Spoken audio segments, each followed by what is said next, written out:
Let us begin again, please. Everyone take your seats and let's start.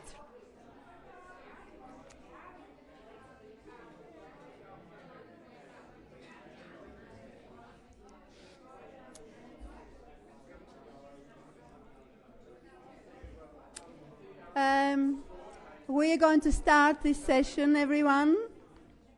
Welcome. Thank you for your attendance and for your patience. For those of you who have been here since this morning, we're certainly most grateful for it.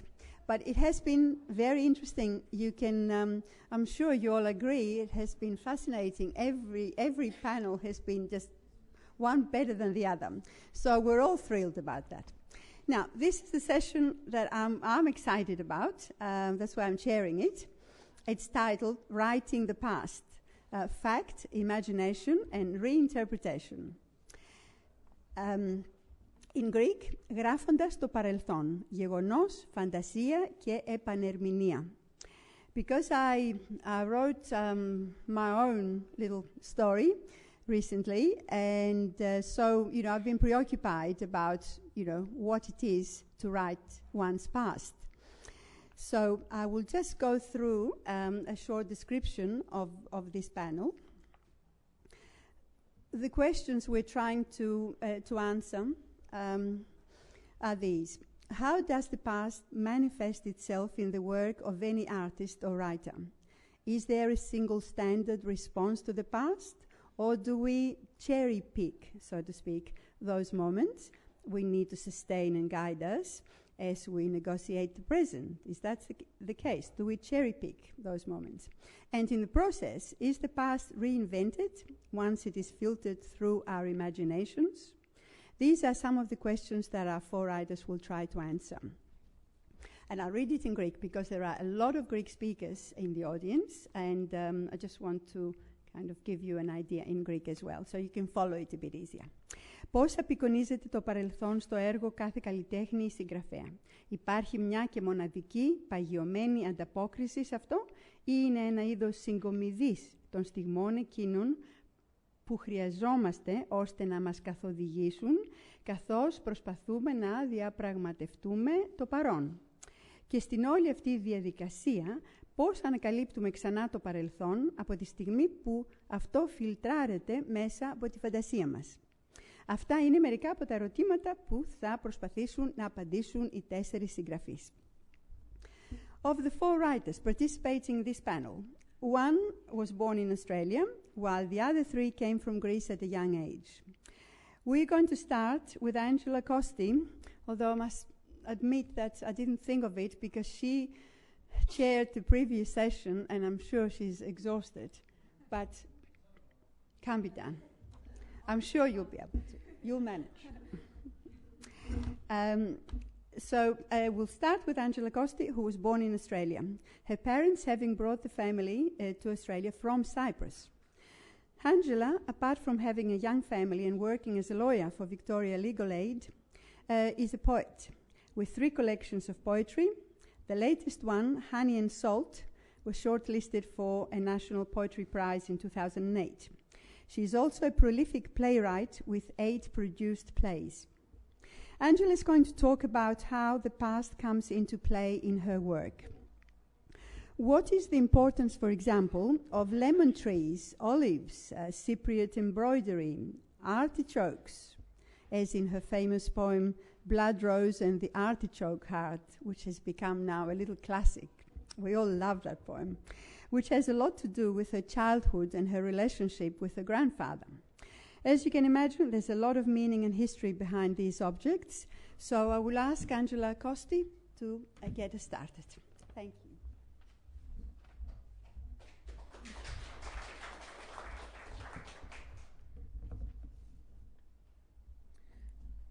I think fact, imagination and reinterpretation happen all at once with me, but I wanted to share some notes that I made about this obsession that I have with the past. And I want to share with you my practical process of writing and dissect it a little bit, because with me the past comes into play in a tactile way.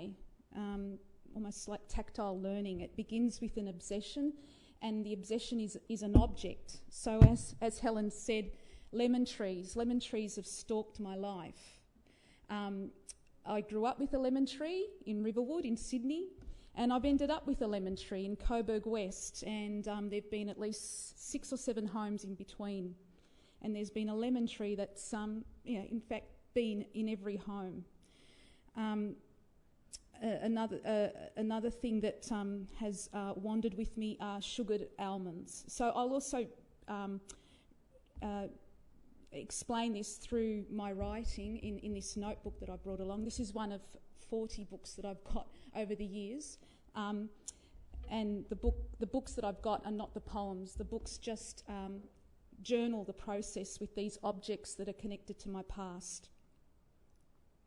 As I said, sugared almonds, Greek sugared almonds. I grew up with them, and I carried at least a set of 5 with me after every christening, engagement. They were given to me quite a lot by older mothers and grandmothers, and I'll explore that later. So it's quite a tactile process. It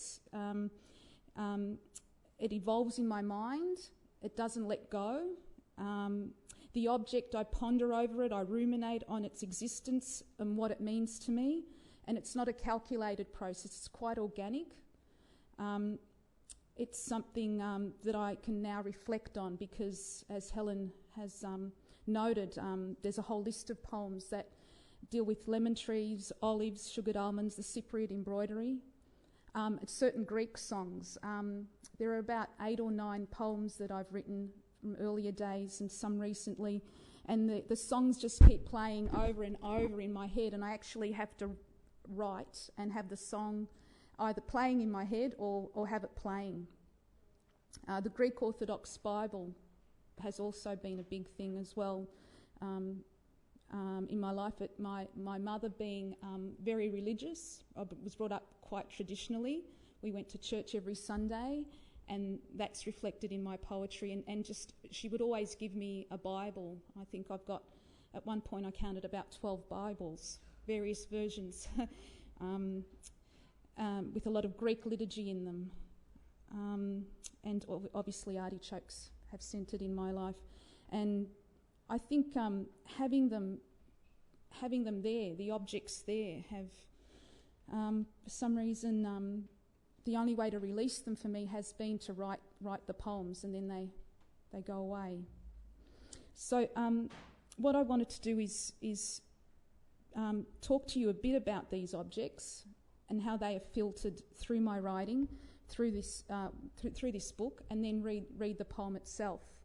And then Helen will tell me if I'm going a bit over time and wind me back. So Cypriot lace making, lefkaradika, the embroidery that some of you might be aware of. It's that beautiful, intricate embroidery. It's not the memory of my yaya that actually evoked me writing and obsessing about this. It was actually being given the embroidery. So I was given this beautiful piece of embroidery, and I suppose touching it, living with it, I became obsessed with it. And I just started, what my way of dealing with the obsession is to interview family or friends, research vigorously. Other things I do is I draft and redraft, stream of consciousness writing, and I don't let go of it until I feel I've exhausted it on the page. So I'll give you just an insight into that process. So this is just researching. The lace making is a tradition introduced to Cyprus by the Venetian aristocrats. So I wanted to know more about the embroidery, not just the fact that my grandmother used to embroider quite a bit in her village, but I wanted to know more about its history. Leonardo da Vinci visited Cyprus in 1481 and took a lace altar cloth back for Milan Cathedral.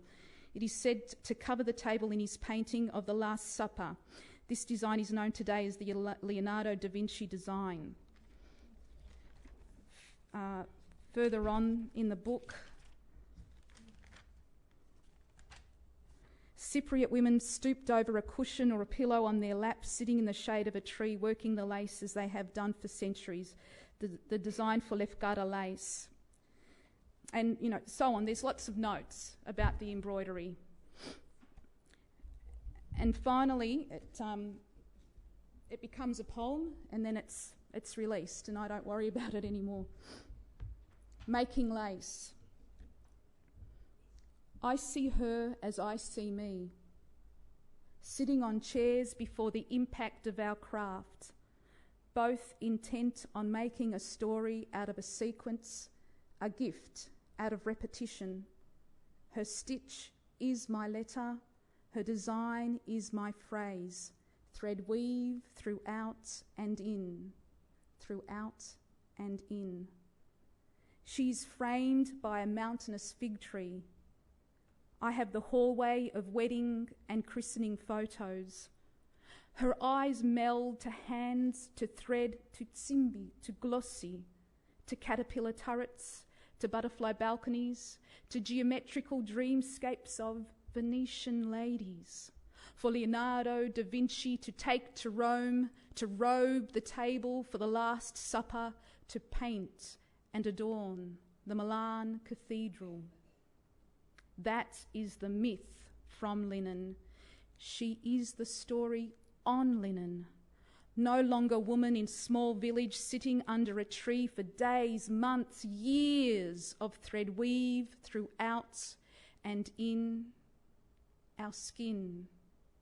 An embroidery of old maps and new. Lefkada, Larnaca, Gdynia, Harcha, Riverwood, Bankstown, Lalor, Reservoir, thread weave throughout and in. She lives in each strand of cotton pearl, the white, the brown, the ecru. She makes houses, rivers, wells, trees, caves for secret lovers, lost children, dying soldiers. She peeks through Gofti, through fairy windows, and sees me, letter by letter, crossing the keyboard, thread weave throughout and in. She sees her children's children not work in fields, harvesting rotten crops, not work in factories making hard, rough, poisonous things, not work in shops selling dry, fried food. She sees a series of baby girls named after her, dressed in white. She lives in the stroke of a foreign letter by letter, word by word, thread weave throughout and in.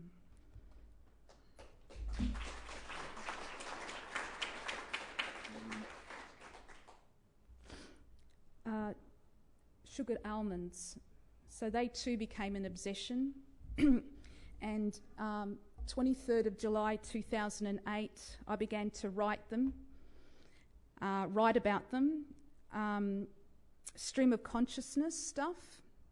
Almonds coated in a thick layer of white iced sugar and bundled in clusters of 5 with ribbon and embroidered lace, given to single girls to take home after a baby's christening or a wedding. They were the favours, the promises, the wishes, wrapped in whispers of special things to come. And for us back then, the special thing had to be a husband. Before we could begin to really live, we needed a husband to champion our continuance, our ability to strengthen and multiply. The almonds in their heavenly lace would help us evoke the husband. The older mothers and grandmothers placed the almonds firmly in our hands or handbags, told us to take them home, and that night to put them under our pillow, for we will dream of our future husbands. And it keeps going. There's a lot of, for some reason, I wanted to do quite a bit of research on sugared almonds as well. And then 2012, so finally I think I've put it to rest and I don't have to think about them anymore. And it's a very measured poem. It's a very tight poem. It's less than 32 characters lengthwise and less than 15 lines in length. And it's more a poem possibly that fits, it's better on the page possibly than being read out, but this is it. It's called Greek Sugared Almonds. Great-grandmothers happily wept, hope into tear pods to tuck under our pillows and seed dreams of husbands in blossom.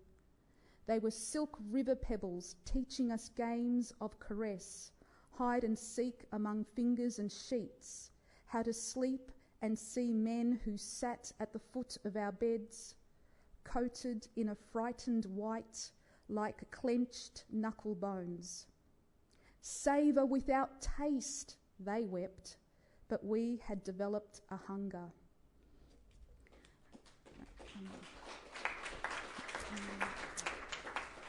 And that's going to be put on a little scroll for the Melbourne Writers' Festival, so I'm happy that that's got a life and it's out of my head. I might just end my little part of this session on the songs, because the songs have been a big thing, interplay with my writing, and really it's just the songs that I've grown up with and the songs that stalk my head basically. And there actually, when I was looking back on there's quite a lot, and I didn't know which one to pick for today, but I'll do an older one that doesn't weave in and out of the poem like some of the other ones. The artichoke one that Helen brought up, that weaves in and out, and that's something that I've been that came later, but this is an earlier sort of foray into songs. But this has a lot of meaning for me because it's connected to my father, and I didn't know that it was connected to my father until I started writing the poem. And this is one of the fewest poems that I've got that I did very little redrafting or editing to, which is pretty rare because I think it because of the connection with my father. So the song that was reverberating in my head is one that you might all be familiar with.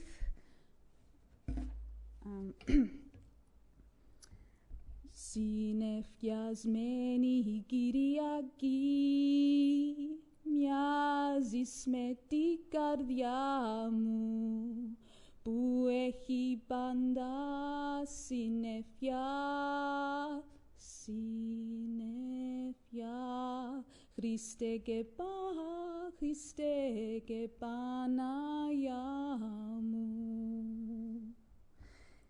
It took one song, the song of grey Sundays and unanswered prayers, a bottle of whiskey and 2 shots of gumandaria, sweeter than whiskey, but the deeper diver, a plate of olives and bread, half a packet of garelia and the mere smell of weed, the loss of half a week's pay on a poker game with greedy brother-in-laws, the loss of wife's respect when she searched pockets the next day. He moved in trance from corner table to the middle of the room. Cigarette lay limp in his mouth, a forgotten friend. Found himself in the sacred space where every table and chair parted and the smoke couldn't penetrate, nor the eyes or mouths of the watchers. He closed his eyes anyway, became awash in music and lyrics, grey Sundays and unanswered prayers. He knew the ritual of Zembekiko better than a priest knew the liturgy, hands raised just above the head like they were nailed in mid-air. But those hands were fighting against life, not death. 2 fingers clicked the steady rhythm of wave against rock. An arm swung loose like a broken mast, then up, erect again. A crazed battle over gravity. To untrained eyes, he might have seemed drunk and disorderly. A dance of madness for sailors on a sinking ship. But the stumbles forward were timed precision. Each hop, step and whack from hand to foot, a chaotic sequence of storytelling. He's the eldest son, with mortgage 1 to father and mortgage 2 to bank, and the wife's 10 years younger. She's into the Beatles and the truth. Money's made scaling and slicing frozen fish. The knife often plays funny tricks, pretends to carve into sea flesh but finds human. And the doctor throws him morphine when he's stitching back the skin, but won't give him any extra for those slow nights when the pain's sunk in and he wakes up to grey Sundays and unanswered prayers.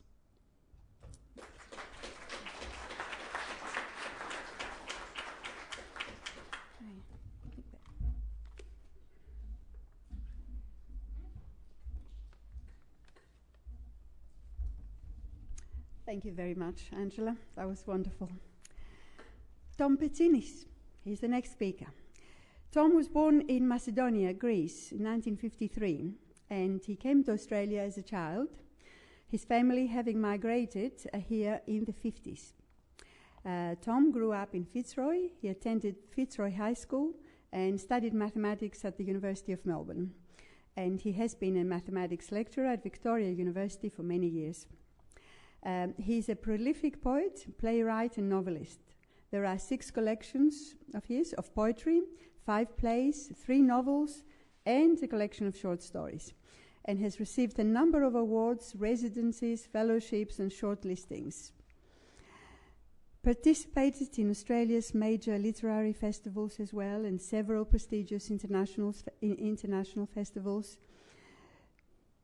Is one of our most established writers, as you very well know.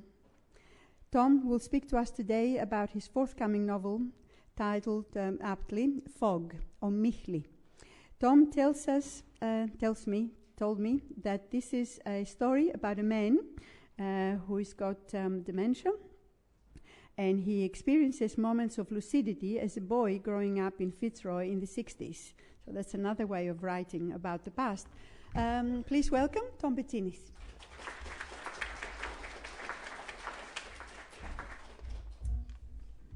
Thank you, Helen. And firstly, can I congratulate you and the committee on a fine initiative to have the inaugural Antipodes Festival, and I hope it's the first of many to come, so well done on that. In accepting this invitation to talk about writing the past, I think the notion of the past needs probably some clarification and some to look at the past in different ways.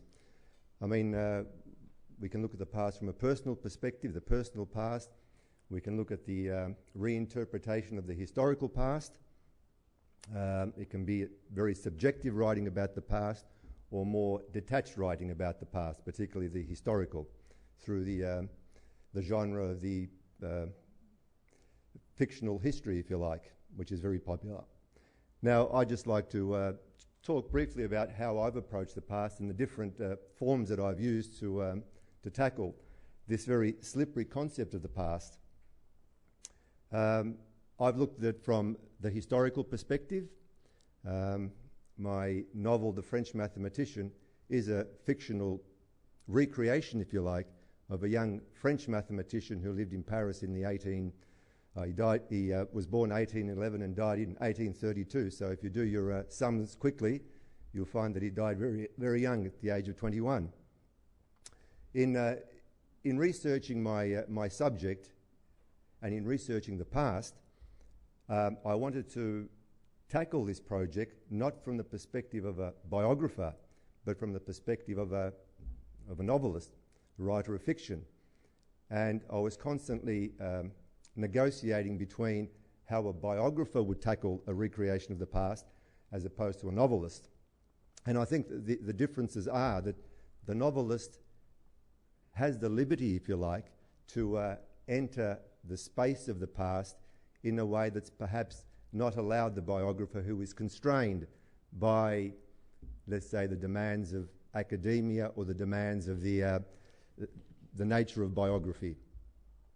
In approaching my young Évariste Galois, the subject of French mathematician, I tried a couple of chapters in the third person narrative, the first few chapters, and felt that it felt to me like a biographical approach.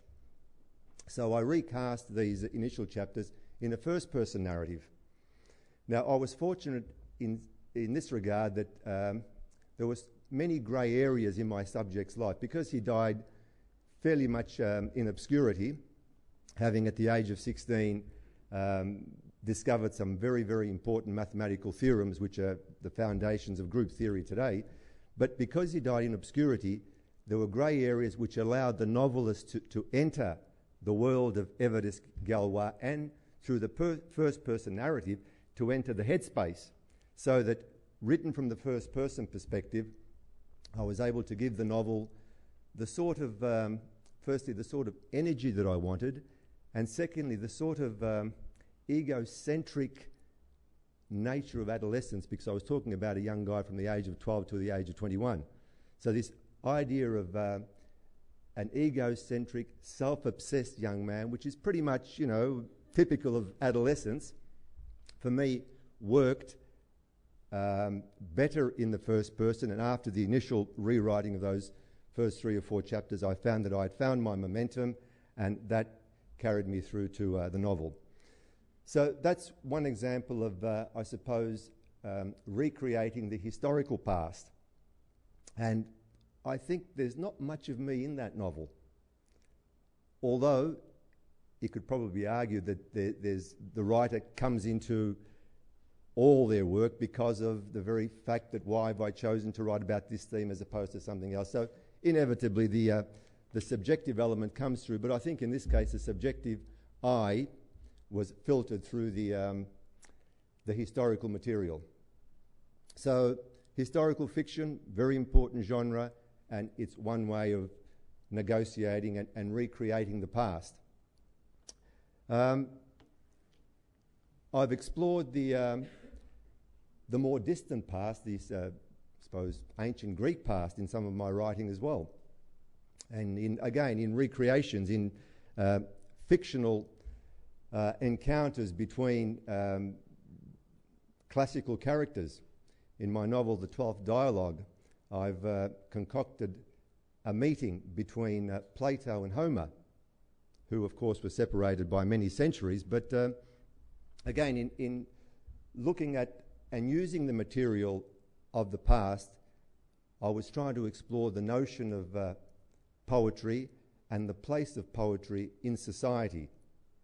And as we know, Plato was, in his conception of the utopia, he was very much wary of poets, feeling that somehow poets would undermine this utopia. So I concoct this meeting between Plato and Homer, where the frail Homer knocks on the gate of utopia, seeking admittance to spend the remaining years of his life there. And Plato opens, and they engage in conversation between the poet and the, I suppose, philosopher, politician, lawmaker. And after a exchange, there's the very poignant scene where Plato says, "Look, you know, your description of Priam, when Priam goes to Achilles to seek his son's body, moved me to tears. But despite those tears, Homer, there is no place for you in this place, so please make your way on." So again, the past is very rich material for writers to explore themes and ideas that are important in contemporary life as well. Now, to move on to, I suppose, a closer look at a more personal look at the past. I've explored it in theatre.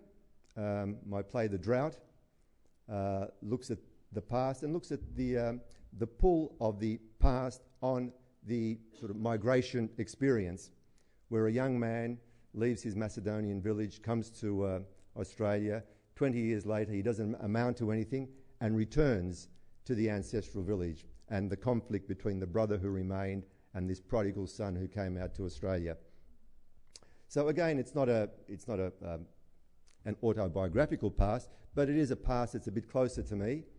And in this play, I explore the notion of what we might call reverse migration, which I suppose amongst first, second, third generation Greek Australians is very, very strong. This pull back to the ancestral.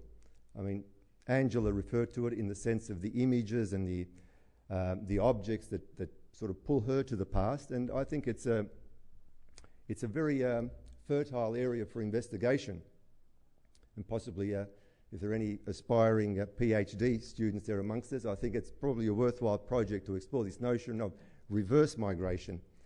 And just to take it one step further with what's happening in Greece at the moment, it might be reverse migration, where I'm sure second and third generation who have gone back because Europe and Greece have provided artistic opportunities and economic opportunities, all of a sudden they aren't there. And I'm sure they're sort of looking to undo the reverse migration. So the past, that closer past featured in that novel, in that play, The Drought. I explored the past, particularly in relation to the Second World War, in a subsequent play called Salonika Bound, which is set in Salonika during the Second World War with contemporary scenes in Melbourne, and it negotiates the two time frames. Salonika at the time had a very large Jewish population, and it explores the tensions between a Greek and a sort of Jewish friend, and there's a love triangle involved. And I was attracted to this because I was attracted to the city of Salonika itself and how multicultural it was for so many centuries, and how the three major religions, if you like, lived harmoniously: the Jewish, the Muslim, and the Christian for many centuries. There are all sorts of reasons why, and I won't go into them, but it for 300 or 400 years, it was a very interesting city, and maybe there are some parallels to Melbourne as well, contemporary Melbourne. Now, to move on to something that's a bit closer to home, the personal, the almost autobiographical past is something that I've explored more recently in the novel that Helen mentioned, titled Fog. And this is a contemporary story, and it's a story about memory. And as we know, memory and the past are inseparable, and how memory colours the past, how we know the past through text and through memory. They're the only sort of avenues to the past. And if we rely on accessing the past through memory, then it's fraught with all sorts of possibilities, recreations, reinterpretations. We know from our own experiences whether when we, recollect experiences in our childhood, sometimes we have to have those experiences confirmed. Did such and such a thing happen, or is it an amalgam of dream, of fantasy, or illusion? So I explore this notion of memory through the frail sense of dementia in a novel titled Fog. The principal character is feeling unwell, and he's feeling that there's a fog here, but the novel is also set on one night in foggy Melbourne. And the character happens to be wandering up Victoria Parade. Unbeknown, he hasn't set foot in a church in many, many years. He's a bit of a loner and a bit of a drifter, but it's Easter Saturday night, and the congregation is exiting the church, and one of the parishioners hands him a candle. And this guy's sort of left with this candle. The congregation disperses, the fog gets thicker, and he doesn't know what to do or where to go. But somehow there's a vague recollection that this candle will lead him to a better world, to maybe a clearer mind or a state of well-being.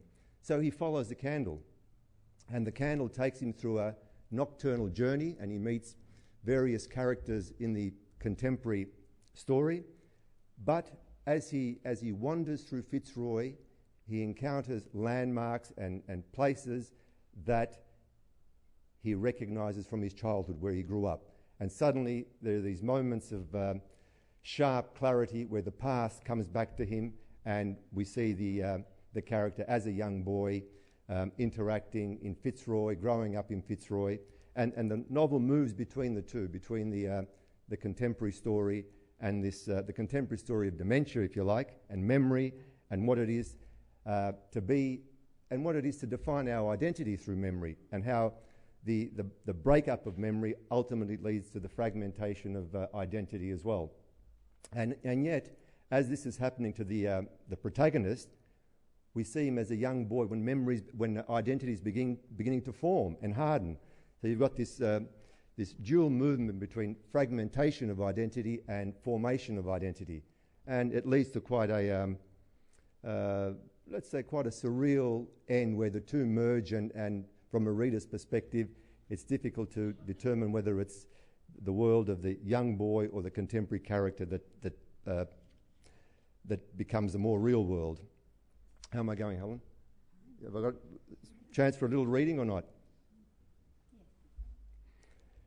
Okay, this is a scene where the character Nick, the contemporary character, has wandered into a derelict house in Fitzroy, just around the corner from the Fitzroy Town Hall. And in this derelict house, he comes across 3 Aboriginals who are, in a sense, squatting in this abandoned house. "Welcome to our home," says the woman. "What can we offer you, dear, for sharing your light with us? Maybe a cup of coffee and some teddy bear bickies. They were my favourites when I was a kid, and they're still my favourites." Nick nods, suddenly feeling at ease in their company, pleased to be away from the intrusive fog, grateful of the opportunity to warm up for the journey home. She fills a dinted teapot from a large plastic bottle, places it on a tripod above the fire, and opens a biscuit tin. Nick takes one, surprised by its freshness. The fire's now taken a strong hold, crackling the timber, shining the faces of his seated hosts. "Are you all related?" asks Nick. "Yeah, by mother necessity," chuckles the woman. "Do you live here?" "If you can call it living," says the man. "Fitzroy's always been home," says the woman. "I was born and grew up just around the corner from here, in Atherton Street. But it's not there anymore, Atherton Street. Our house, the street, the back lanes, the shops, the neighbourhood, everything was bulldozed away more than 40 years ago, when I was a kid. Slum, they called our neighbourhood. Unfit for humans, them officials said. So they sent in an army of them bulldozers to just sweep it away and make space for them high-rise flats. Slum, they said, them people from the government. Breeding ground for rats and feral kids, they said. The young need open space for playing or they become criminals, they said. But they were the happiest days of my life on Atherton Street. There was plenty of space for playing on the streets and sneaking about in them back lanes. I was never short of friends on the streets, playing chasey and hidey and skipping and jumping between elastics. There weren't much room in our backyards, but who needed a backyard when we had the streets? Yeah, it was a rough place, with lots of drinking and sly grog and SP gambling going around, but as kids we accepted all that, because we didn't know no different. They moved us out to Preston. One day a truck comes and loads our belongings, and off we go. But I went back the next day to watch our world being swept away. First them scavengers came, like greedy seagulls, them scrap merchants, and they ripped out whatever they could sell for a shilling. When they finished, the bulldozers came and tore through our place. It was gone in 10 minutes. And in those 10 minutes, the house went from being brick and mortar to becoming blood and memory. No, Atherton Street never made criminals of us, but moving away did. Well, here I am, more than 40 years on, and homeless again. But I've been homeless ever since they tore down Atherton Street. When I grew up, I wandered about here and there around Melbourne, always rootless, because my childhood was gone. Now I've come back to Fitzroy, back to my roots, because this place is like my dreaming. The spirit of my ancestors is here. It's where I feel at home, even though Atherton Street is no more. Okay, I'll leave it at that.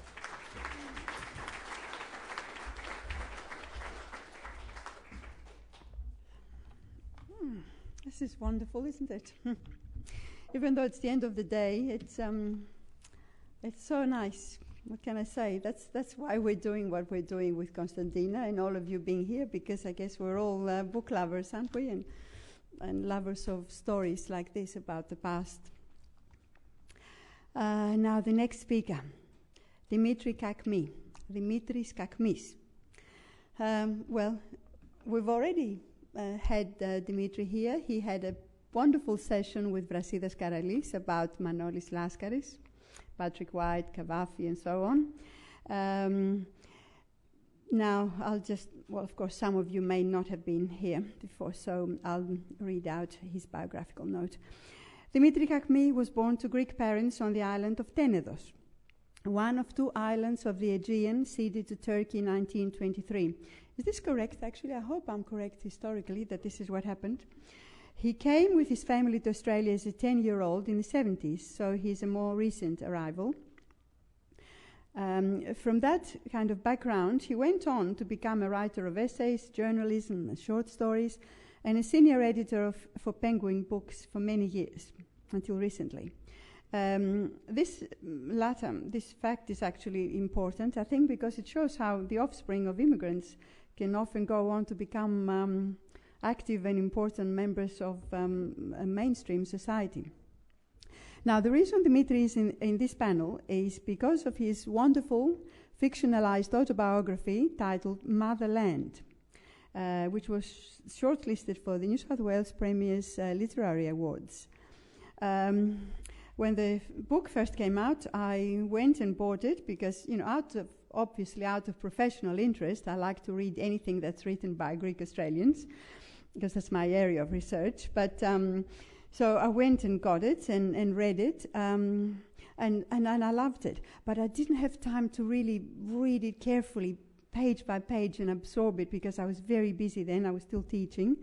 And so recently, I read it again, and of course I met Dmetri for the first time personally, and now I've read the book and I've loved it, and it's one of those books that you can read it again, and I think that's the greatest compliment we can pay a writer, the fact that we can read a book again and again. In fact, it's one of my favorite books, Dmetri. So thank you for writing it. I hope someone will translate it into Greek. Someone said before that there's not a big market in Greece. They're not interested in us because they, are interested in their own things. But it doesn't matter really how many people are going to read it or whether they're in Greece or here. So hopefully there will be a translator. So I ask Dmetri to come and tell us about his wonderful book, Motherland.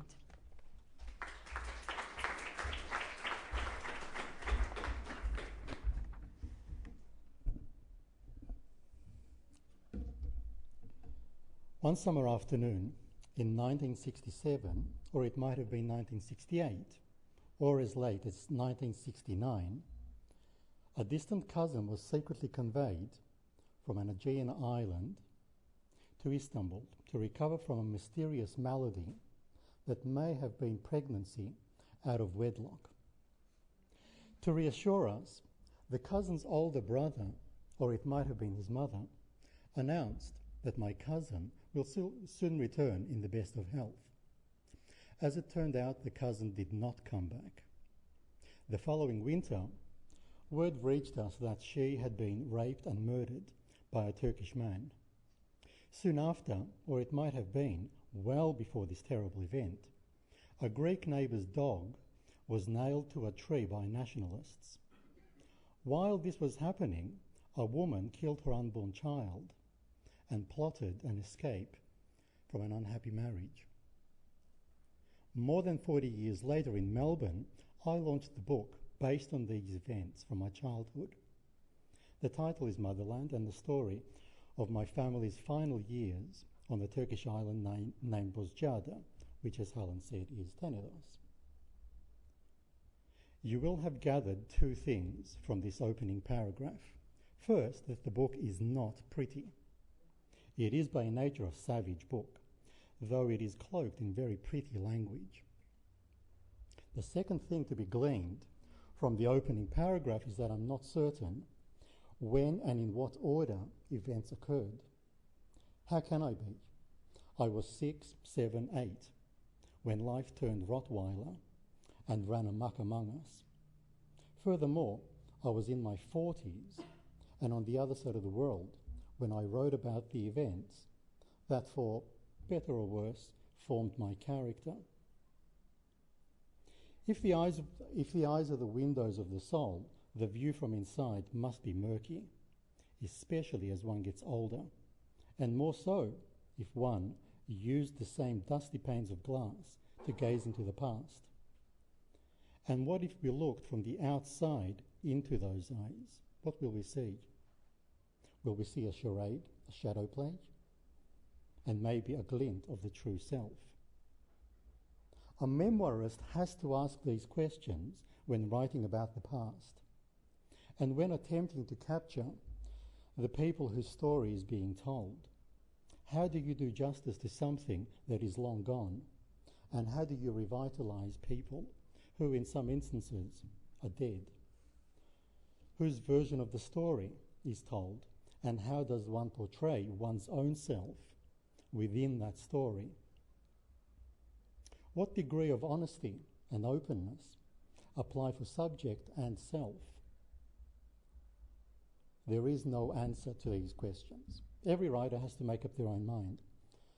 In my instance, I set out to tell the truth as I experienced it, as honestly as possible. Honesty was paramount, even over and beyond what feelings might be trampled along the way. There's a good reason why the book is called Motherland. First, it is about Turkey, the country my family was forced to abandon in the early 70s. In searching for the lost homeland, however, I found my mother, a volatile woman with secrets. In the process, country and woman fused and at times became interchangeable. From there on, the book became a search for both. It became an act of rediscovery, love, fear, and mostly an act of betrayal. It wasn't like that in the beginning, though.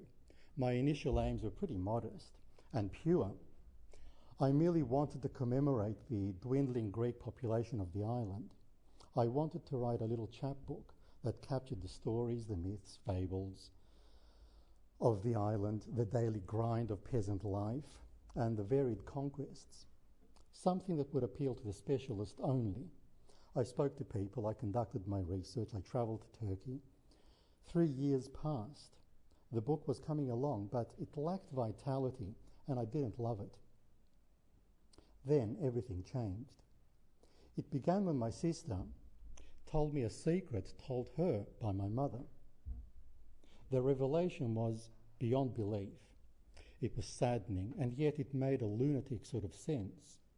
Many things fell into place, and I began to see my mother as a human being, a woman with a life of her own, not just my mother. I started to incorporate her story into the manuscript, even though I sensed my family would not applaud my efforts.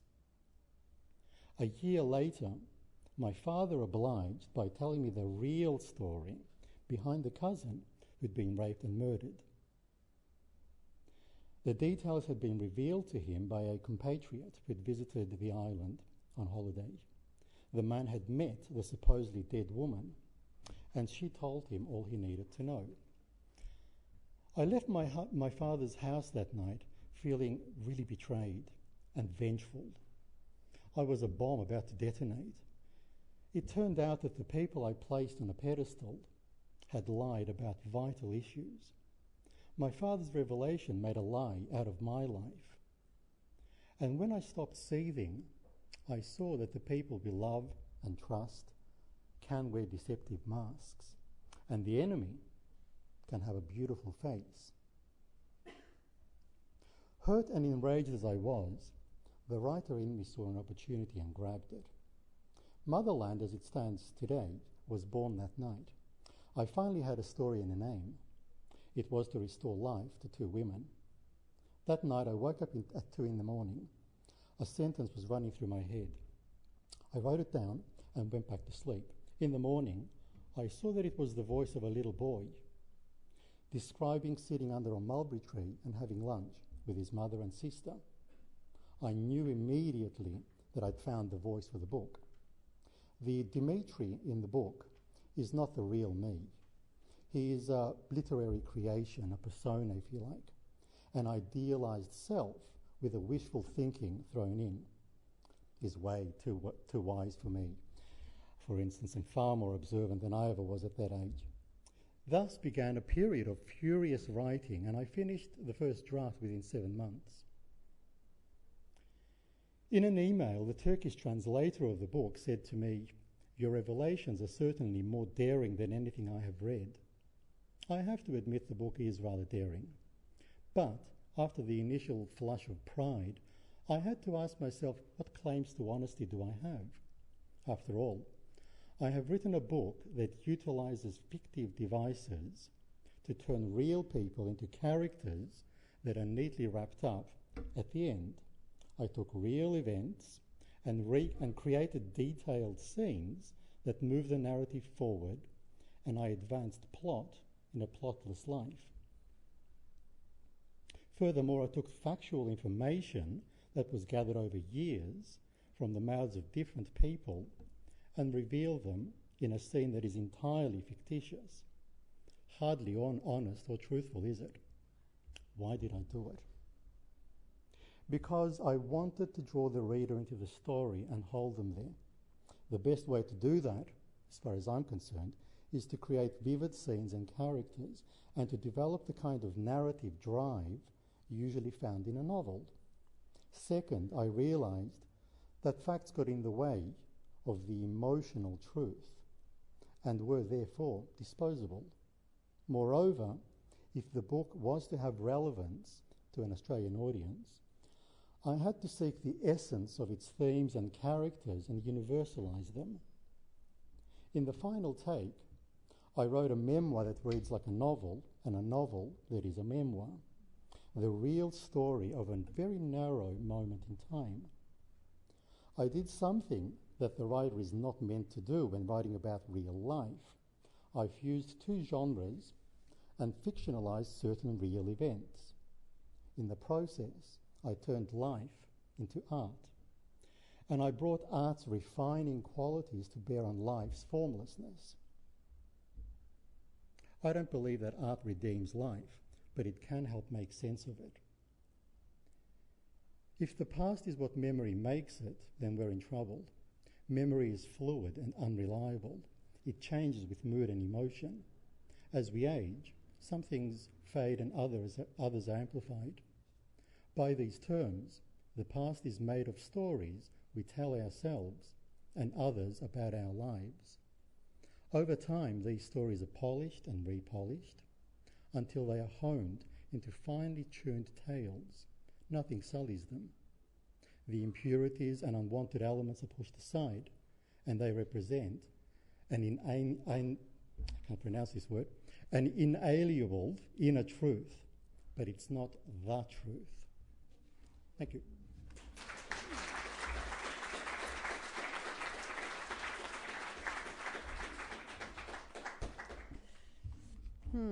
Life and fiction, fictionalized autobiography, autobiographical fiction, and goes on and on and on like that. But how wonderful. But I guess, the essence of life on Tenedos really comes through the fictionalized form, it really does. Well, we've come to the fourth panelist. Last but not least, Peter Lyssiotis, well known to all of you, I'm sure. Like Tom Petsinis and Dmetri Kakmi, Peter also came to Australia as a young boy, and he came from Cyprus in the early 50s. Is that correct, Peter? Early 50s? Peter is widely known as an artist, and in particular as a book artist as well. He has numerous books that, again, we're not going to read here, but you will find them on the inside of his book, which is out there in the bookshop outside. The book called The Bird, the Bell Tower. Peter has exhibited widely throughout Australia and internationally, and his work has been acquired by numerous institutions and private collectors, so he is everywhere. In addition to being an artist, Peter is also a poet. I'm lucky to have been the publisher of his book, The Bird, the Bell Tower, in bilingual form. Peter wrote his poems in English and they were translated into Greek by Dimitris Vardoulakis, and as I said, the book is out there. Peter Lyssiotis will speak about the complexities of writing about the past. Which past? Whose past? Real or imagined? And whether we choose to remember some things and not others. It is an issue which is at the center of his work. And in a way, he's going to kind of put it all together now in a more generalized way. It's like kind of summarize everything that's been said so far. Peter? So, here's your turn.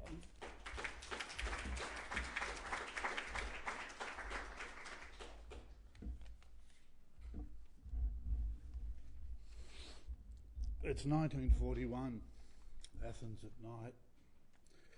Greece is occupied by the Nazis. The swastika flies over the Parthenon. 2 19-year-olds, Apostolos Sandas, who died last year, and Manholis Glezos, climb the Acropolis. Then they scamper up the Parthenon. They remove the swastika. Next morning they're sentenced to death. They're not caught. This paper is dedicated to them. So, how easy is it to use the past? We appeal to it, we graze our imaginations there, we look for inspiration, even justification there. We are comfortable there, especially once we feel that most of our life has been lived. L.P. Hartley described the past as a foreign country where they do things differently. William Faulkner said the south of the USA is the place where the past never passes. During the Cold War, Kurt Vonnegut was asked what it was about the future that scared him. He replied that the future was fine, it was the past that scared him. Finally, Bob Dylan told us, don't look back. Trying to clarify words is an endless and thankless task, but I don't mind trying. So I'd like to ask the past a couple of questions. Should we forget about trying to write the past and simply acknowledge that it lives best in photography? Is the past like a lizard's tail? Remember, our speech is beyond us, always past, lost upon being uttered. Each time we abandon what we've said, it grows back. Look, a real lizard's tail. Remember that piece of writing, that image you made, the one that was brought back to you on the shoulder of angels? Think back to the end of that long journey. Do you recall how pale the words were as they stepped out of the past, and how they relied on you to add colour to their cheeks? Is the past and its remembering as much about shuffling and selectively recalling as it is about embellishing and creating during the recalling? Is the past a fixed text, or does it inevitably bow to our desire to create worlds? Caught in this process, the past is never exempt from being both created and recreated and created again. Eventually it becomes so frayed, so exploited, so picked over that we make from it what we make from it may bear only a passing likeness to the past we imagine we were rewriting. So we have to ask, does the core of the past remain untouched? How complicated is the act of recalling? Our pasts are delivered to us out of order. Bygone moments come to us as a deluge of details, leaving us to organise and reorganise seemingly random happenings until all that is left is a perfect pearl of reminiscence, or so we imagine. Maybe our narrative begins with its end, and as it ends, it begins. What occurs between is a series of false starts, untethered conversations, unanchored encounters. In this process, characters, people can appear, vanish, or switch roles at any given moment. At best, the reader is given the pieces of a story, and not in fact the whole story, to stitch together both as it's read and as it's remembered. As jarring as the experience may seem, it feels real.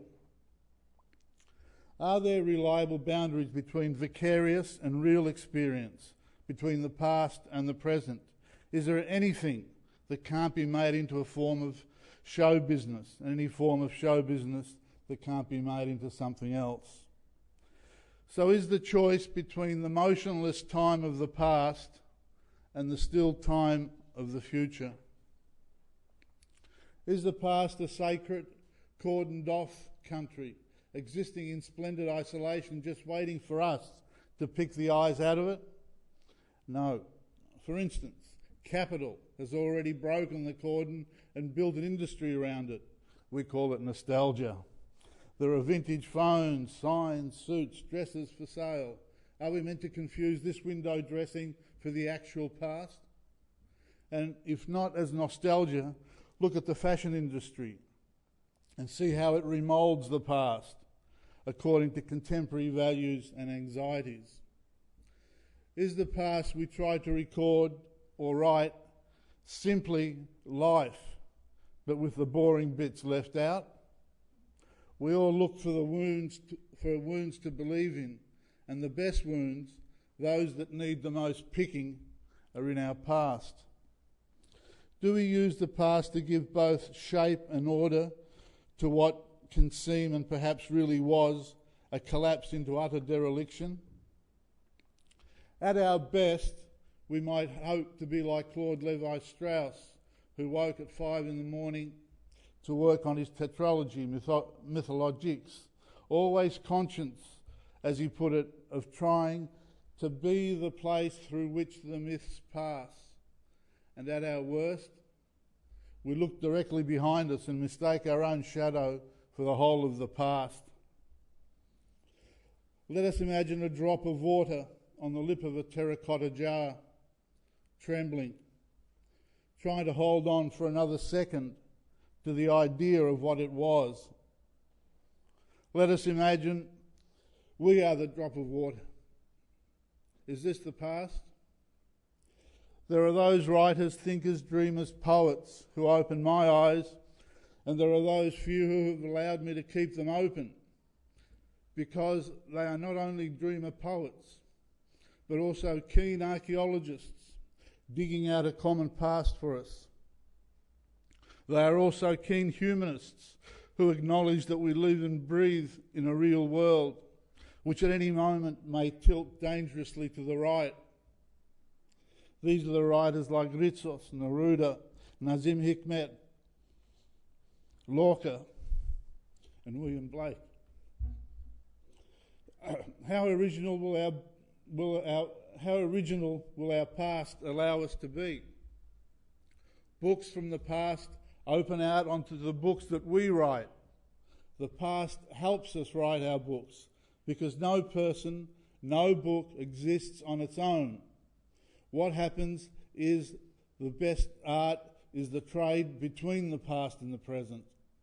For example, the Bible opens up onto Nietzsche's Thus Spoke Zarathustra. Homer's Odyssey opens up onto James Joyce's Ulysses. Daniel Defoe's Robinson Crusoe opens up onto William Golding's Lord of the Flies, and so on. What's happening in our past in the digital age? In yet another age where information is power?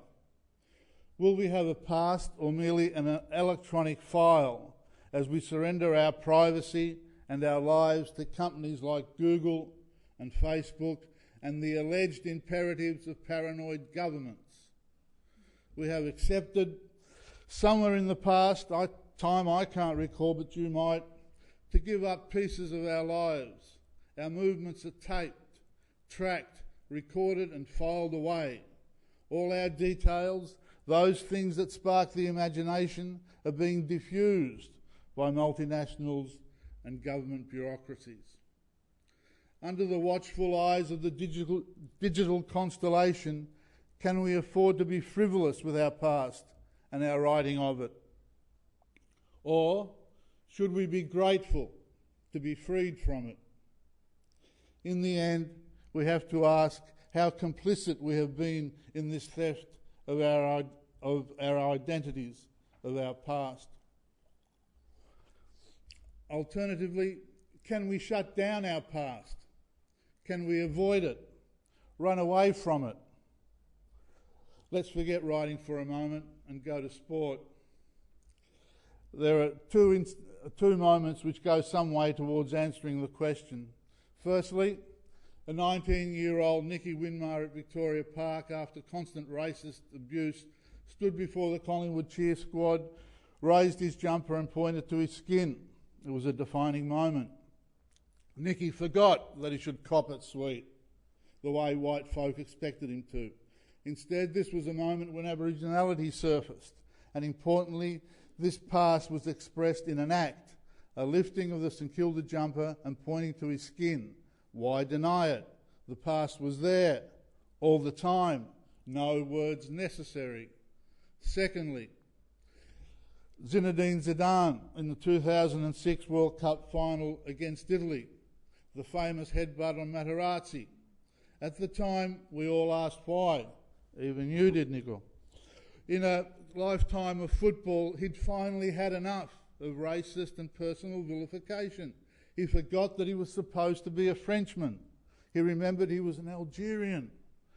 He didn't suggest, as perhaps a Frenchman might, that he and Materazzi should both enrol in Lacanian analysis. No. The act that had its beginning in the past, the Algerian kiss, the headbutt, no words necessary. Does the past and its recording make special demands on us as Greeks, and especially as Greeks living outside of Greece? Are we told as Greeks that we are history? Is this part of our genetic coding? Do we come away from discussions thinking that we own the past? How badly did the generation before mine need to insulate themselves in their history in order to feel justified when they arrived here? And did they implant the same attitudes in us? And is that attitude called arrogance? Do we chase down comfort and justification the way dogs chase down cars? How about our children? By diluting this coding, this comfort in our children, are we doing them a favour? Do we as Greeks look at our golden age in the 6th century BC and tell ourselves, we've had our classic period, is there any point in having another one? Ada Yoro Gathisen, another boomet, Anna Kafedaki, Abusistia Marika. Has our golden age given us a sense of entitlement, a sense which leads us to feeling a little bit better than the rest? Is this sense of entitlement based on anything rational, or is it purely an emotional response that lets us forget our idiots, from those who drove Socrates to his death, to the tyrants who ruled Greece under Kissinger's orders, and to the expected golden dawn? Does a golden age inherently bring along its own rust? The rust that corrodes ambition, progress, and fogs the view to the future.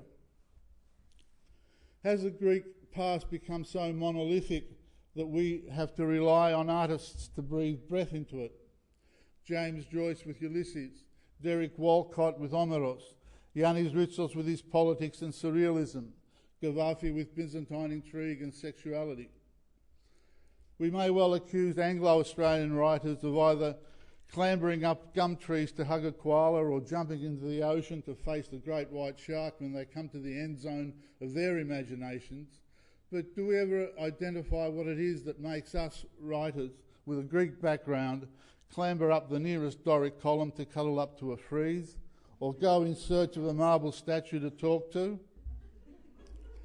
Are the things that we run away from as teenagers the very things we shamelessly adopt as adults?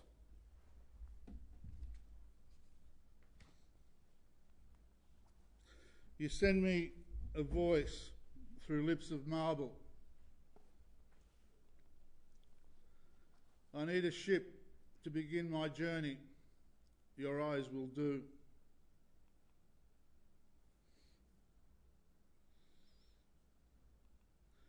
Then the sound of the sea, my hands press against his chest, and beyond, the blue immensity of his room.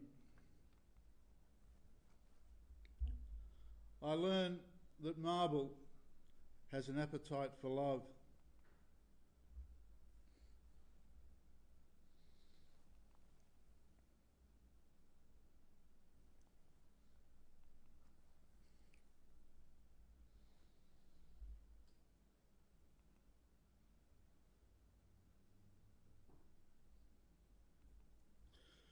We awake as others sleep, as if to triumph over death.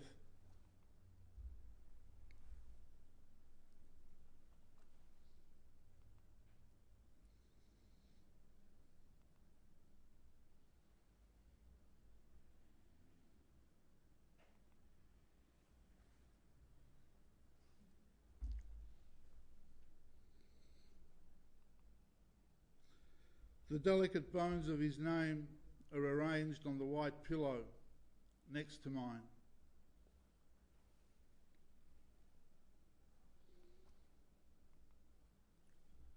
Like every traveller, all he desired was rest.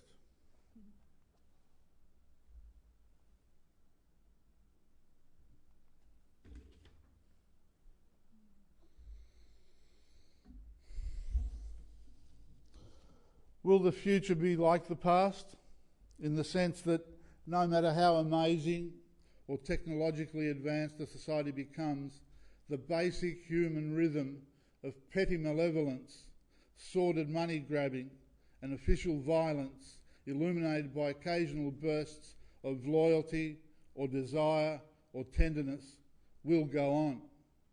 Future worlds, like past worlds, will rarely be only evil and oppressive. They will rather be banal and a bit sordid, run by a demoralised elite at the expense of a deluded population. So what should we look forward to?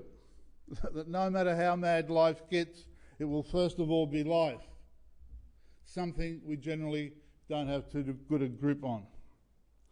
At the beginning of this talk, remember, Bob Dylan told us, don't look back. But he said that from the USA, and more specifically from New York, where the present is so powerful that the past is lost. It's the sort of vision on which empires are built. So I say to my friend Bob, do look back, just don't stare.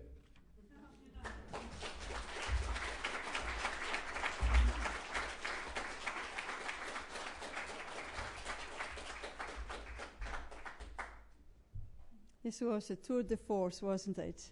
And if I say anything, I'm going to spoil it. So I will not.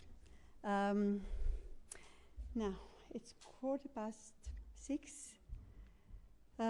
Shall we have a couple of questions?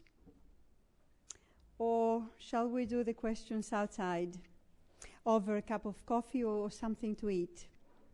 Well, in this case, this has been a great privilege to have had all four of you on this panel. We've all been enriched by what you had to say, and hopefully we'll continue with a bit more discussion outside. Please thank our four panelists.